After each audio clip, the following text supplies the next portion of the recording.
80 साल के हरिशंकर ने देखा कि उसकी पत्नी सरस्वती अभी तक सो रही है, जबकि सुबह के 7 बज चुके थे। वह डरता डरता उसके पास पहुंचा और नाक के आगे हाथ लगाकर देखने लगा कि सांसें चल रही हैं या नहीं। बूढ़ी सरस्वती खिलखिलाकर हंसते हुए बैठ गई और बोली, अभी मरी नहीं हो बुढ़ऊ, आवाज़ देकर जगा लिया करो, सीधे सांसें चेक करने लगते हो। हरिशंकर ने धड़कते हुए कलेजे को अपने हाथों से सहलाते हुए बोला, मजाक मत किया कर बावली, अब इस बूढ़े शरीर में इतनी हिम्मत नहीं है कि तेरा जाना झेल सकूं। तू चली गई तो किससे बातें करूंगा? बेटे बहू को नौकरी से फुर्सत नहीं है, पोते पोतियों को मोबाइल से फुर्सत नहीं है, सबके होते हुए भी इतने बड़े घर में हम दोनों ही तो अकेले रहते हैं। बुढ़िया उसका हाथ पकड़कर उठते हुए बोली, क्यों चिंता करते हो, मैं हूँ ना, तुमसे बात करने के लिए, तुमसे लड़ने के लिए और उठने पर तुम्हें मनाने के लिए। अगले दिन सरस्वती से फिर लेट तक सो रही थी। हरिशंकर ने आवाज़ दी, अरे उठ जा भाग्यवान, मगर सरस्वती ने कोई जवाब नहीं दिया।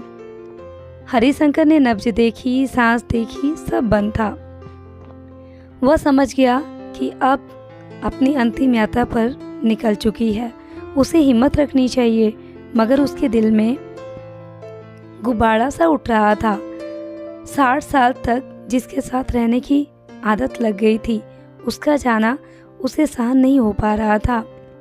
अचानक वह झटके के साथ उस पर झुक गया। घुटने मुड़ गए मगर हाथ नहीं छूटा। कुछ देर बाद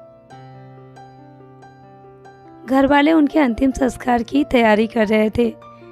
इधर वे दोनों हाथ पकड़कर अपनी अंतिम यात्रा पर एक साथ निकल चुके थे।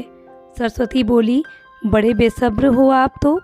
हरिशंकर बोला, अकेले पीछा छुड़ाकर भाग रही थी, 7 जन्मों का वादा भूल गई क्या? ऐसे नहीं जाने दूंगा। सरस्वती उसका हाथ कसकर पकड़ते हुए बोली, आप तो बड़े चिपकू हो जी, मगर मुझे ना आपकी ये आदत बहुत अच्छी लगती है। फिर वे आसमान में कहीं खो गए, शायद अगले जन्म की तैयारी में। अगर ये आपको कहानी अच्छी लग रही है, आपकी आंखें नम कर गई हों, तो इसे लाइक और शेयर ज़रूर करिए, क्योंकि प्यार कभी ख़त्म नहीं होता, वो बस एक जन्म से दूसरे जन्म तक साथ चलता है।